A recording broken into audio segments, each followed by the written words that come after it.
नमस्कार स्टूडेंट्स, कुचामन शिक्षण संस्थान द्वारा संचालित ऑनलाइन कक्षाओं में आपका हार्दिक स्वागत है।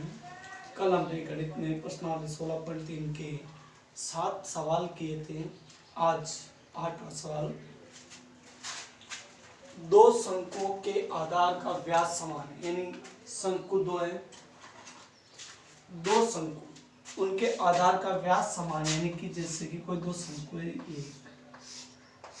और ये दूसरा, इनके व्यास जो है समान है, उनकी तिर्यक ऊंचाइयों का अनुपात 5:4। अब शंकु छोटा बड़ा भी हो सकता है, अनुपात 5:4। यदि छोटे शंकु का वक्र पृष्ठीय क्षेत्रफल 400 सेमी स्क्वायर है तो बड़े शंकु का वक्र पृष्ठीय क्षेत्रफल ज्ञात कीजिए। तो अब यहाँ छोटा कोण है, बड़ा कोण हम पता नहीं लगा सकते, लेकिन हम तिर्यक ऊंचाई के अनुपात से लगाएंगे। तो 5 बड़ा है तो इसको बड़ा शंकु की तिर्यक ऊंचाई मान लें, इसको छोटे शंकु की तिर्यक ऊंचाई मान लें। तो माना कि ऐसे लिखेंगे, बड़े शंकु की तिर्यक ऊंचाई L1 व छोटे शंकु की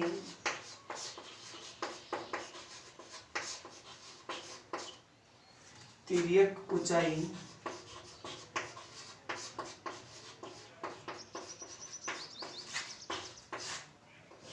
L हमने मान ली, यानी L1 जो होगी, अब इनका अनुपात दे रखा तिर्यक ऊंचाई का, L1/L2 लिख सकते हैं, L1/L2 यानी 5/4। L1 बड़े शंकु की होगी, L2 छोटे शंकु की। अब अपने को छोटे शंकु का वक्र पृष्ठीय क्षेत्रफल तो दे रखा है और बड़े शंकु का वक्र पृष्ठीय क्षेत्रफल निकालना है। तो जिसका देर का जरूरी क्या, पहले ऊपर L1 बड़े का क्या, तो बड़ा लिख दो। बड़े शंकु का वक्र पृष्ठीय क्षेत्रफल अनुपात में जमा सकते हैं बटे छोटे शंकु का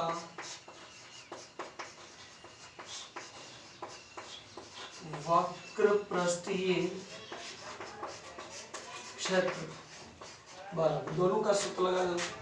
तो πr/L 1 लगाएंगे बड़े के लिए, πr/L2।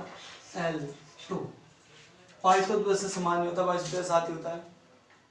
अब अपने को लिख रखा है दो शंकुओं के आधार का व्यास समान है, यानी दोनों का व्यास समान है तो त्रिज्या भी समान होगी, ठीक है। अब बड़े शंकु में, यानी अपने को छोटे शंकु का दे रखा है तो बड़ा का ज्ञात करना। बड़े का वापस लिखो, बड़े शंकु का वक्र पृष्ठीय क्षेत्रफल बटेवा छोटे का है 400, L1 है 5 और L2 है 4। अब ये इधर नीचे है, उधर जाएगा तो ऊपर हो जाएगा, यानी कि ऊपर 5 से गुणा होगा। तो यहाँ लिख देंगे बड़े शंकु का वक्र पृष्ठीय क्षेत्रफल बराबर 5 × 400/4। 4 से काटोगे तो 100, तो बड़े शंकु का वक्र पृष्ठीय क्षेत्रफल आएगा 500 सेमी स्क्वायर या मीटर स्क्वायर, सेमी लिखा है तो सेमी स्क्वायर उत्तर होगा।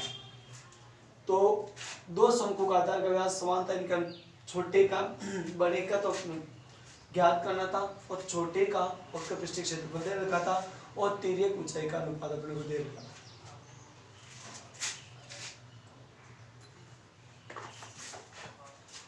क्वेश्चन नंबर 9,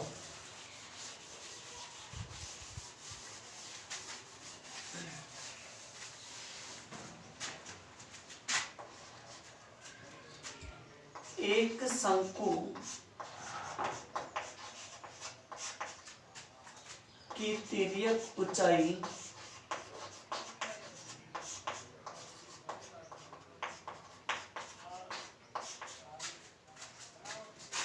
और त्रिज्या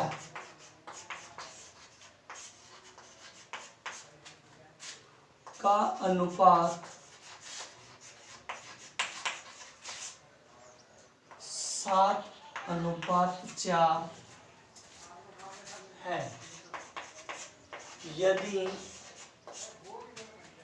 इसके वक्र पृष्ठ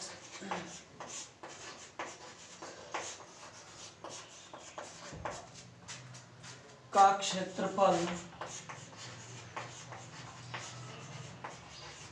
792 वर्ग सेमी हो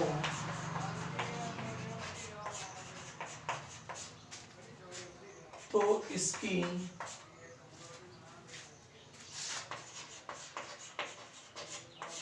त्रिज्या ज्ञात कीजिए।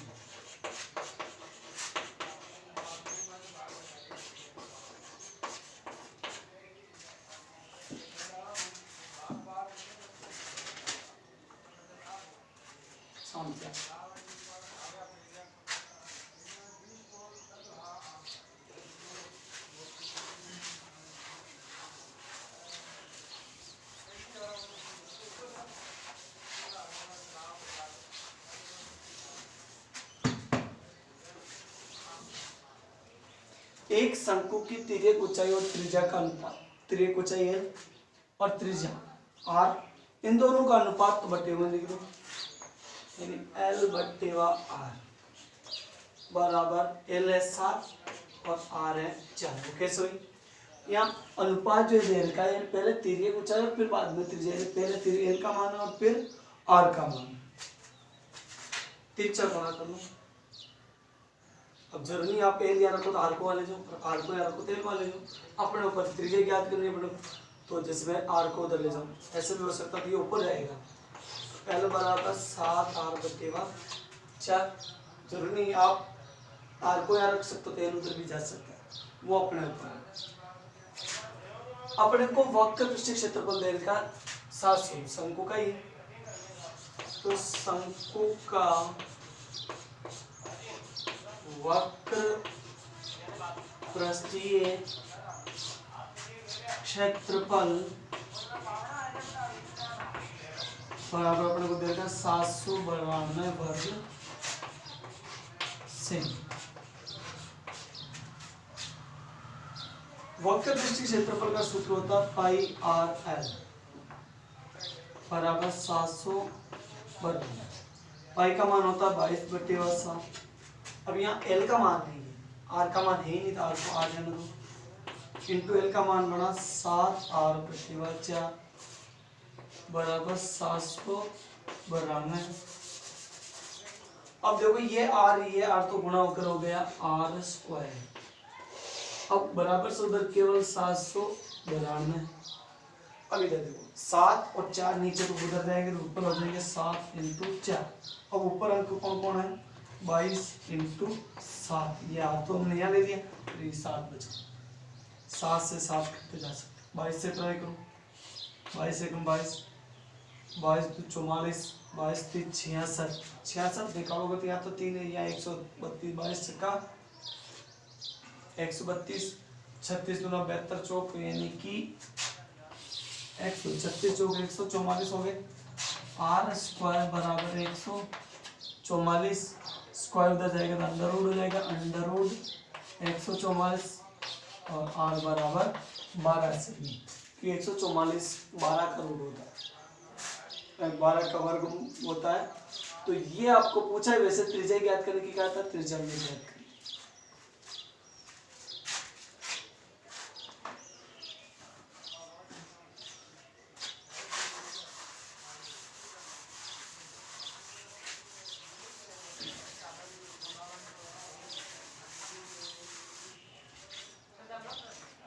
क्वेश्चन नंबर 10, 9 मीटर ऊंचे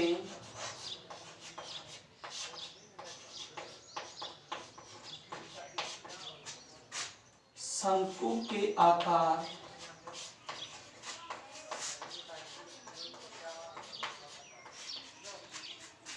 के टेंट के आधार की परिधि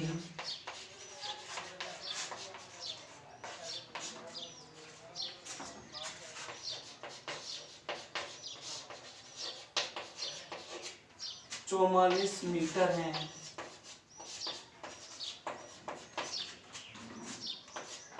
इसके अंदर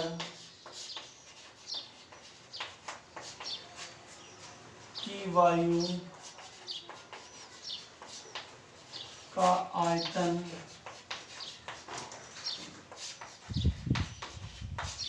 ज्ञात कीजिए।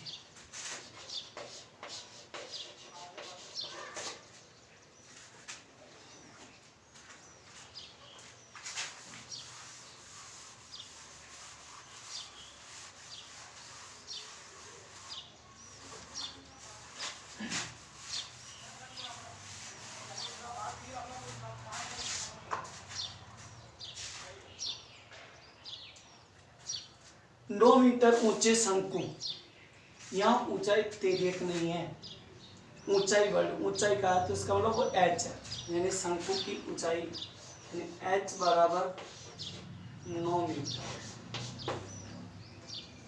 ऊंचे मतलब शंकु के आकार के टेंट, मतलब टेंट जो है शंकु के आकार का इस प्रकार है।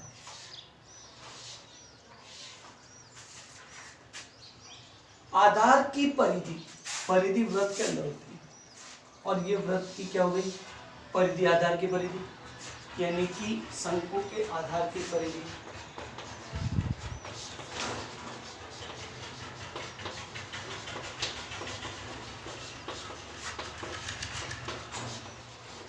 कितनी देर की अपने को 44 मीटर। अब वायु का आयतन ज्ञात करना, इसके अंदर कितनी वायु आ सकती है, तो परिधि से अपने को ज्यादा वृत्त में होती है, तो वृत्त की परिधि का सूत्र क्या होता है 2πr बराबर 44, 2 × 22/7 × r। अपने पूरे सवाल में ही नहीं है, r को r में नहीं, क्योंकि हम परिधि से वैसे भी त्रिज्या ज्ञात कर रहे हैं। उठा के उधर ले जाओ, r बराबर 44 × 7 और 2 × 22, 22 × 22 22 × 44, 2 से 2, तो r बराबर 7 में ये अपने पास r आ चुका है। एच अपने पास एडवांस है। अब क्या याद करना है, वायु शंकु मतलब वायु का आयतन, शंकु के आकार के टेंट में वायु का आयतन। अब शंकु का आयतन का सूत्र लगाया जाएगा 1/3 πr² h, 1/3 × 22/7 × r हमने निकाल रखी है 7 × 7 × h 9, 7 से 7 3 × 3 3 तिया 9, यानी 22 × 21, 21 दूनी 42 हासिल के 4, 21 दूनी 42 4 46, यानी 462 मीटर, मीटर क्यूब या घन मीटर ये आयतन आएगा इसमें टेंट में।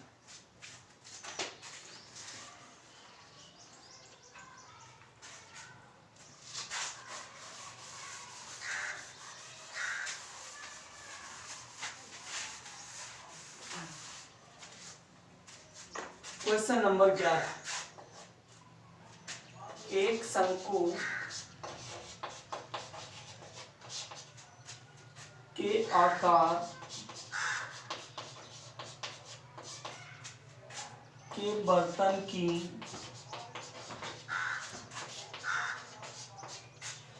त्रिज्या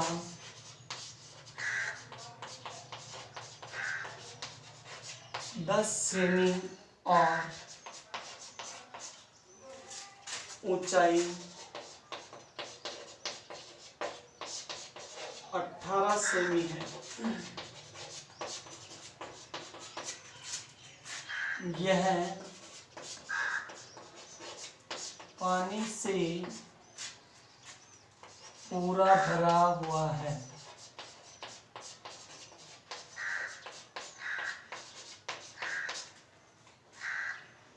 इसे 5 सेमी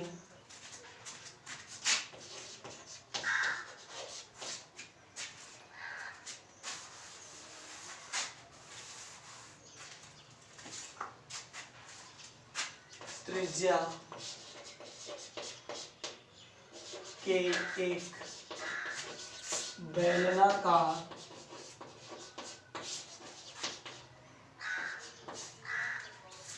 बर्तन में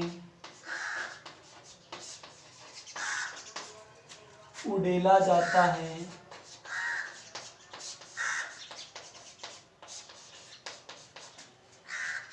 बेलनाकार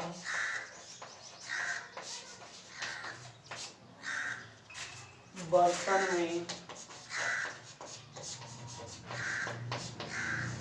पानी की ऊंचाई ज्ञात कीजिए।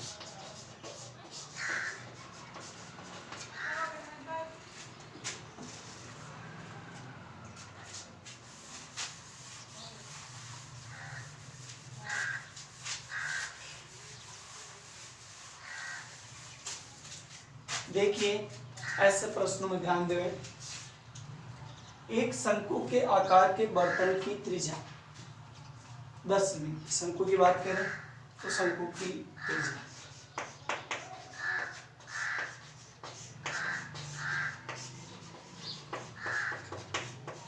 10 और ऊंचाई 18 सेमी, यानी इसी की ऊंचाई होगी 18 सेमी। जो जो देर का वो लिखते जाए।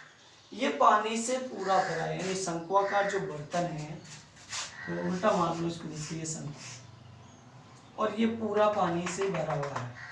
इसकी त्रिज्या तो है 10 सेमी और ऊंचाई है 18 सेमी। इसे 5 सेमी त्रिज्या के एक बेलनाकार बर्तन में उड़ाया जाता है। मतलब ये जो पानी है उसको 5 सेमी त्रिज्या वाले बेलनाकार बर्तन, ये बेलनाकार बर्तन बेलन हो गए, इसकी त्रिज्या 5 सेमी है, यानी कि बेलन की त्रिज्या कितने होगी 5 सेमी।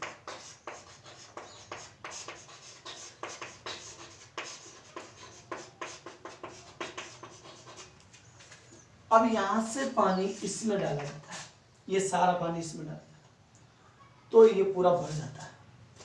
तो इस जो मतलब पूरा भरता नहीं भरता उसको ले, लेकिन पानी कितनी ऊंचाई तक चढ़ा, मतलब इसमें पानी इसमें जब डाला, इससे पानी इसमें डाला तो कितनी ऊंचाई तक चढ़ा उस बेल, यानी बेलनाकार बर्तन, तो इसकी ऊंचाई निकालनी है अपने को। अब किसी वस्तु को पिघला करके या उससे निकाल करके दूसरी बढ़ा देते हैं, जैसे इसमें पानी तक पानी का आयतन, यानी कि इस प्रकार के सवाल होता है, पानी इसको इसमें डालो या किसी आकृति में परिवर्तन कर दो या किसी को पिघला कर नई आकृति बना दो, तो ऐसे सवालों में आयतन होता है, आयतन का ही सूत्र लगाया जाता है। तो यहाँ बेलन, यहाँ शंकु है और ये बेलन, तो दोनों का आयतन का सूत्र लगेगा। ज्ञात इसमें करनी ऊंचाई, तो पहले इसको लगा दो।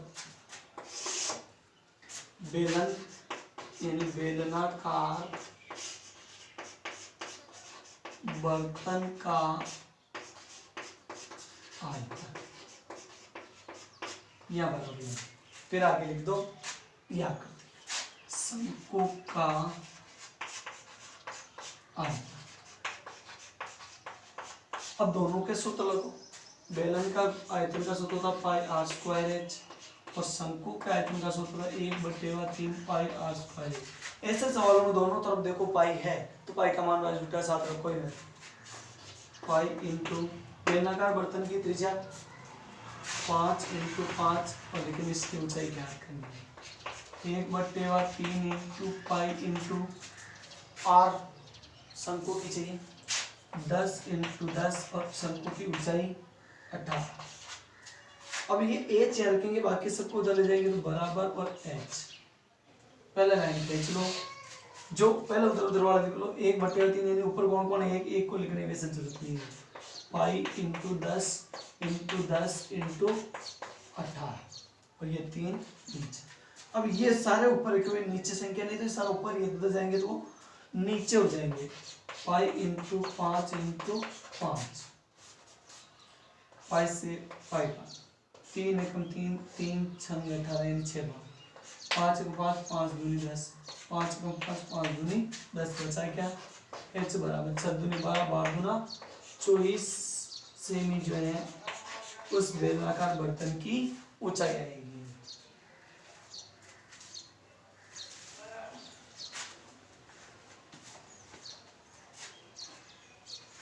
क्वेश्चन नंबर 10,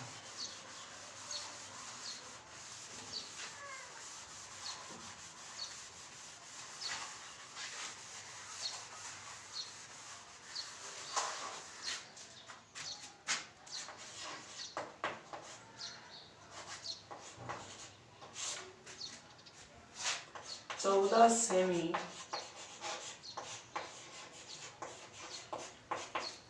भुजा के एक घन से बड़ा शंकु काटा जाता है।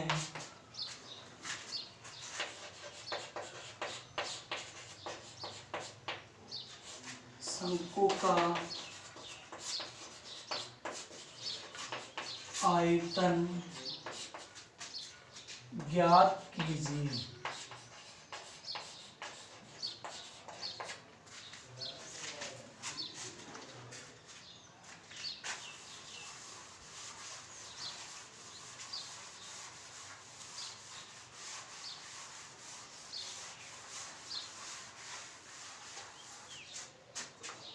देखो 14 सेमी भुजा का एक घन है। घन की 6 की 6 पलक समान होती है। घन की प्रत्येक पलक वर्ग की आकृति की होती है और वर्ग में यानी भुजा लंबाई चौड़ाई ऊंचाई सब समान होती है, यानी कि घन की लंबाई चौड़ाई ऊंचाई समान होगी। जैसे ये एक घन है,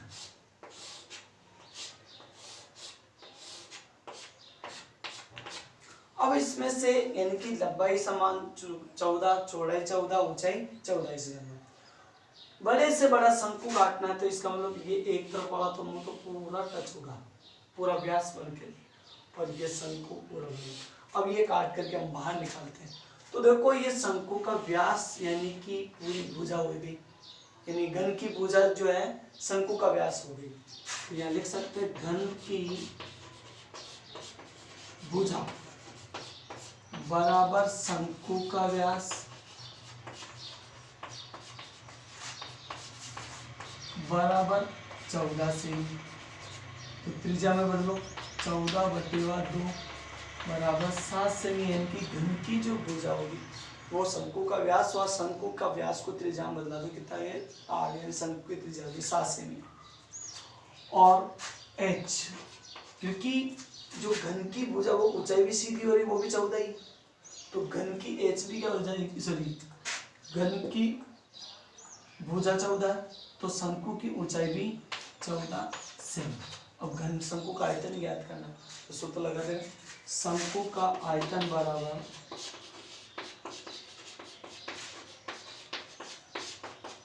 एक बटेवा 3 पाई r स्क्वायर h। अब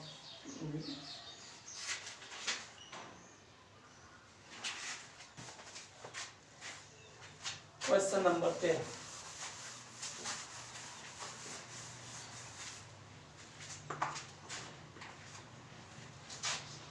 शंकु के आधार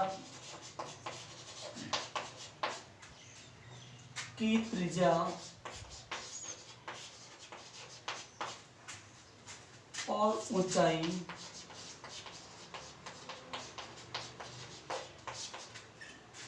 क्रमशः 7 सेमी और 24 सेमी है। शंकु की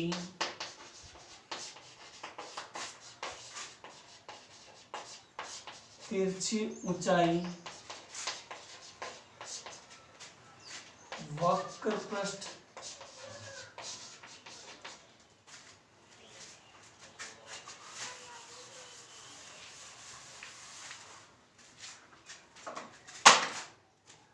क्षेत्रफल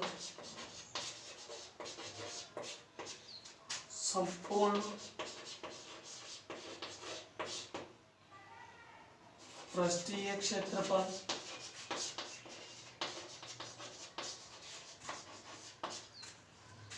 एवं आयतन ज्ञात।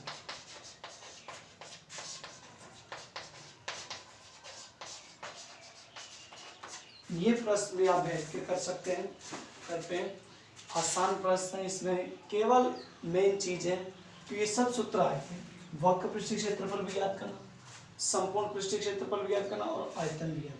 आयतन में ऊंचाई चाहिए, बाकी वक्र पृष्ठ और संपूर्ण पृष्ठीय क्षेत्रफल में तिर्यक ऊंचाई की आवश्यकता पड़ेगी, जो सवाल में अपने को नहीं दे रही। तो r बराबर अपने पास है 7 से त्रिज्या और ऊंचाई क्रम से, तो पहले त्रिज्या है फिर ऊंचाई। ऊंचाई कितनी होगी 24।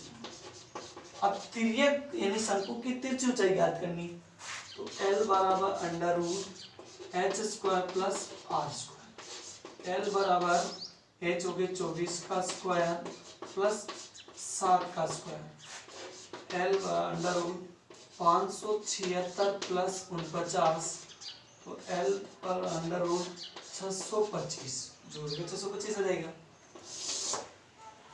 अंडर रूट 625 किसका मान होता 25 का, L बराबर 25 से भी ये तिर्यक ऊंचाई आ गई। अब आप 3 मान ज्ञात करेंगे बैठ के, वक्र पृष्ठीय क्षेत्रफल, संपूर्ण पृष्ठीय क्षेत्रफल और आयतन, ये तीनों ही शंकु के ही करने हैं, ठीक है। अब प्रश्नावली 16.4 से संबंधित सूत्र बता देता हूँ।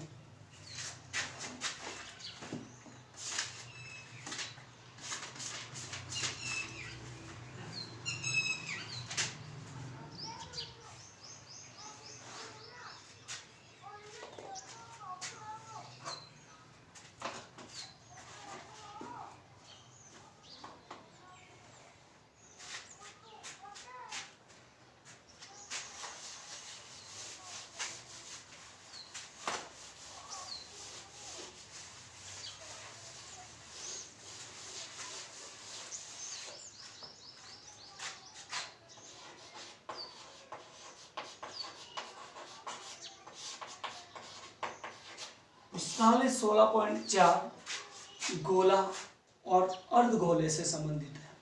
सूत्र में आज समझा देता हूँ, प्रश्नावली कल शुरू कर दूंगा। सबसे पहले आकृति है गोला। गोला बिल्कुल गेंद की आकृति का होता है और गोले में वक्र भाग नहीं होता है, तो संपूर्ण भाग कहलाता है, या उसे पृष्ठीय भी कह सकते हैं सीधा। गोले का पृष्ठीय क्षेत्रफल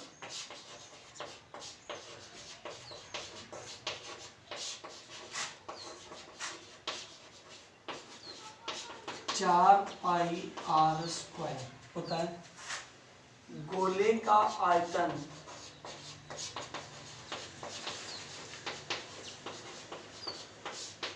इसके बटेवा 3 और क्यूब 4/3 πr³ सेम ध्यान रखें, 4πr² कर दिया तो गोले का पृष्ठीय क्षेत्रफल, और 4πr³ हो गया तो गोले का आयतन। एक आकृति होती है अर्धगोला, यानी गेंद का आधा टुकड़ा, वो इस प्रकार कहलाया जाएगा।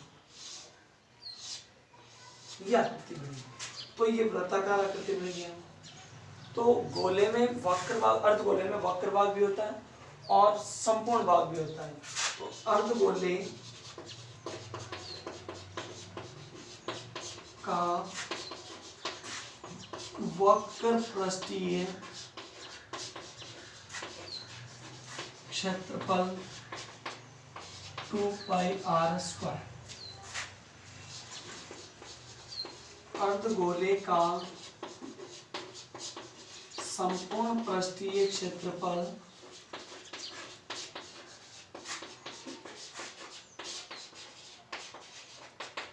3πr² होता है। अर्धगोले का आयतन वक्र भाग से जोड़िए 2/3 πr³। ये अर्धगोले का संपूर्ण पृष्ठीय क्षेत्रफल।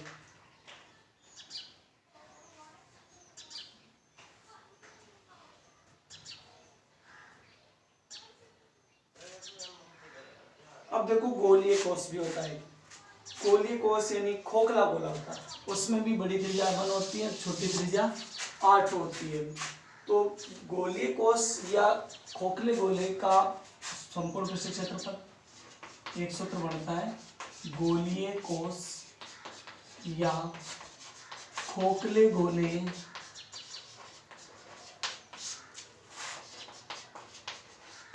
का संपूर्ण पृष्ठीय क्षेत्र।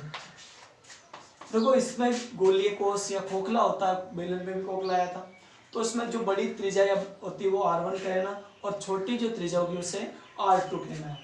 तो 4 पाई वैसे गोले में ये अब r स्क्वायर का मतलब माइनस करो r स्क्वायर लेकिन 1 माइनस r स्क्वायर 2, ये गोलीय कोश का। अब ऐसा कैसा है आयतन में करना है, लेकिन r स्क्वायर भी होगा।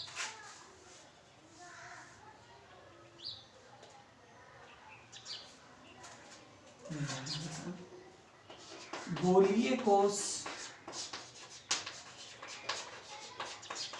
या खोखले गोले